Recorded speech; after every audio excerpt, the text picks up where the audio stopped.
1975 भारत और पाकिस्तान के बीच अविश्वास की दीवार और ऊंची हो चुकी थी। उसी दौर में एक 23 साल का भारतीय युवक चुपचाप सीमा पार करता है। न कोई पासपोर्ट की मुहर, न कोई आधिकारिक रिकॉर्ड, सिर्फ एक नई पहचान और एक ऐसा मिशन जिसमें लौटना लगभग नामुमकिन था। उसका नाम था रविंद्र कौशिक। राजस्थान के श्री गंगानगर में जन्मा ये साधारण सा दिखने वाला लड़का बचपन से ही तेज दिमाग और आत्मविश्वासी व्यक्तित्व का मालिक था। कॉलेज के दिनों में वो थिएटर करता था। कहा जाता है कि एक नाटक में उसके अभिनय ने कुछ लोगों का ध्यान खींचा और वही उसके जीवन का मोड़ बन गया। भारतीय खुफिया एजेंसी ने उसे संपर्क किया। प्रस्ताव साफ था लेकिन खतरनाक, पाकिस्तान में घुसकर लंबे समय तक जासूसी करना। रविंद्र ने हाँ कह दी। इसके बाद शुरू हुई उसकी असली ट्रेनिंग। महीनों तक उसे उर्दू सिखाई गई, इस्लामी संस्कृति और परंपराएं समझाई गईं। हर छोटी बड़ी आदत बदली गई, यहां तक कि उसकी शारीरिक पहचान भी बदली गई ताकि शक की कोई गुंजाइश न रहे।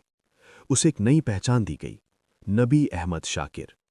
1975 में वो पाकिस्तान चला गया। अब वो रविंद्र नहीं था।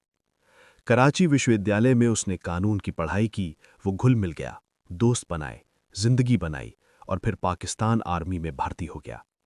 धीरे धीरे वो मेजर के पद तक पहुंच गया। सोचिए, दुश्मन देश की सेना में एक भारतीय जासूस और किसी को जरा सा भी शक नहीं। करीब 16 साल तक वो भारत को संवेदनशील सैन्य जानकारियां भेजता रहा। सीमाओं की गतिविधियां, रणनीतिक योजनाएं, सैन्य तैनाती की सूचनाएं। माना जाता है कि उसकी दी गई जानकारी ने भारत को कई मौकों पर बड़ा फायदा पहुंचाया।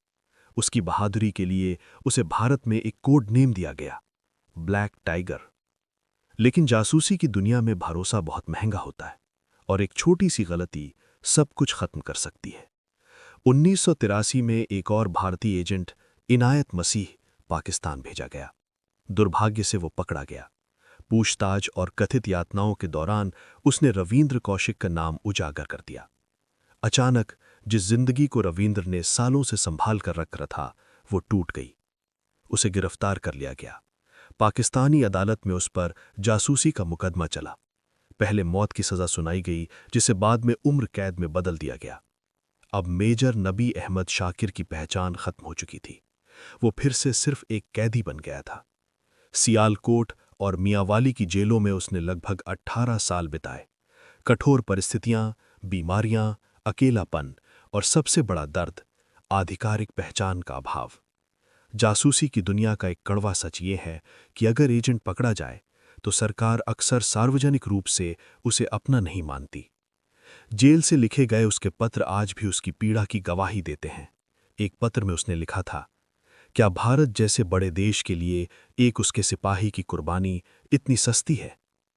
2001 में 49 साल की उम्र में टीबी और हृदय रोग से उसकी मृत्यु हो गई। न कोई राष्ट्रीय शोक, न कोई सार्वजनिक सम्मान, बस एक खामोश अंत। लेकिन सवाल यह है कि क्या वाकई उसका अंत खामोश था? रविंद्र कौशिक ने अपना नाम, अपना परिवार, अपनी पहचान, सब कुछ देश के लिए छोड़ दिया।